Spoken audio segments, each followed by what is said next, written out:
Firefighter, the most famous type of aircraft ever to fly for the RAF. Last year, I told the story of a Spitfire that flew over 50 years ago in the Second World War. Her serial number was AD540. Her name? Blue Peter. To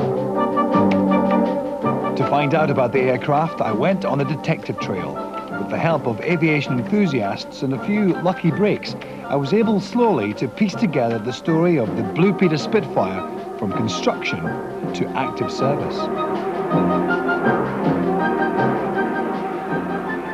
Blue Peter's regular pilot in 242 Squadron half a century ago was David Hunter-Blair. On May the 19th, 1942, part of 242 Squadron, including Blue Peter and David Hunter-Blair, were sent here to RAF Air. Today is just ordinary farmland and an industrial estate. It's hard to imagine that 50 years ago it was a busy airfield, reverberating to the roar of the Spitfire's Merlin engine. 242 Squadron was on a special mission to protect the huge ocean liner, the Queen Mary, as she brought American soldiers into the port of Glasgow. The squadron records show that at 1300 hours, 1 o'clock, David Hunter-Blair took off on patrol in Blue Peter. They never returned.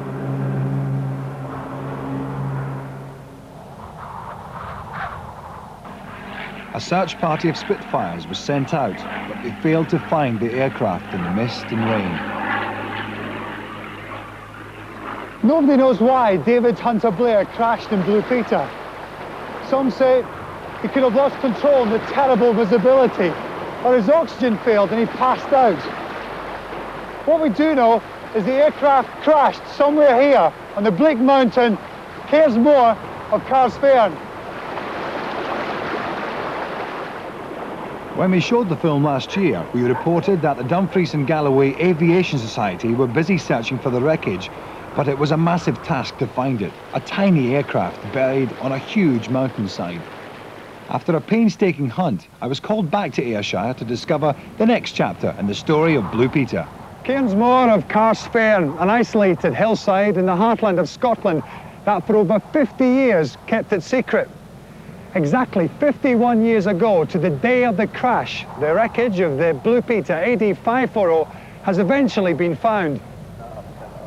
The search leader, Ralph Davidson, took these pictures on the 23rd of May this year, when the great discovery was made by him, Colin Nicholl and Jim Bell, a local shepherd who had seen the wreckage 51 years earlier. Hidden for all that time amongst the grass of Cairnsmore were the remains of Blue Peter.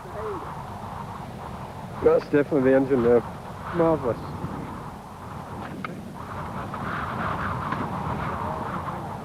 I was with a larger recovery party a fortnight later to help carry out a full excavation.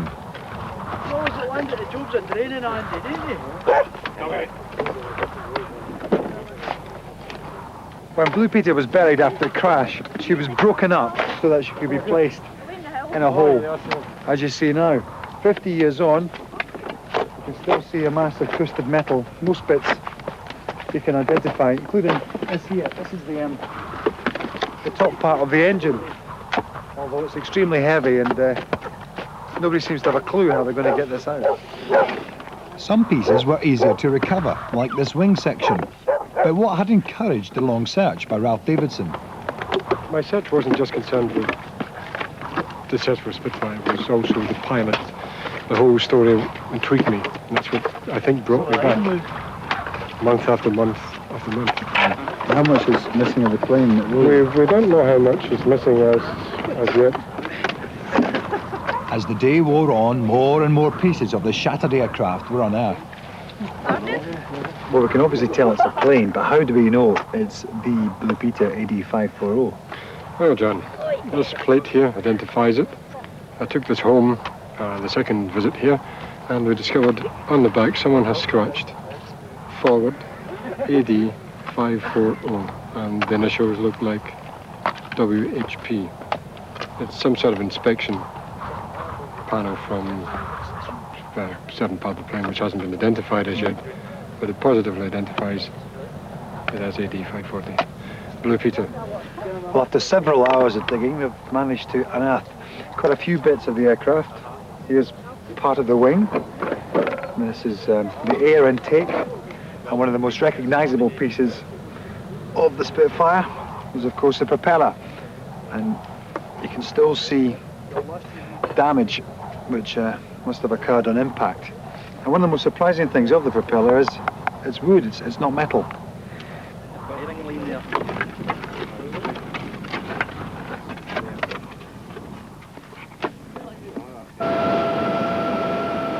A modern flying machine, a Royal Navy Sea King from HMS Garnet, was the next visitor to Cairnsmore.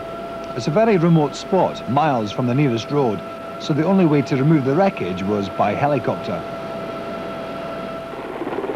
Everything had to be carefully bundled for transit, even the heavy Merlin engine.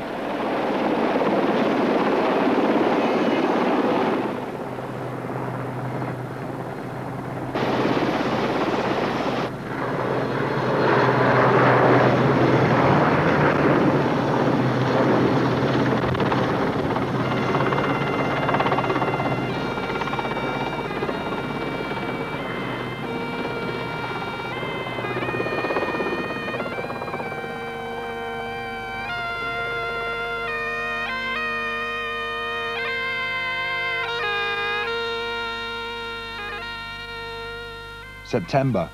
A lone piper plays a lament at a commemoration for David Hunter-Blair and his machine. Remembered by this plaque on the mountainside and a flypast by 2 aircraft from the Battle of Britain memorial flight.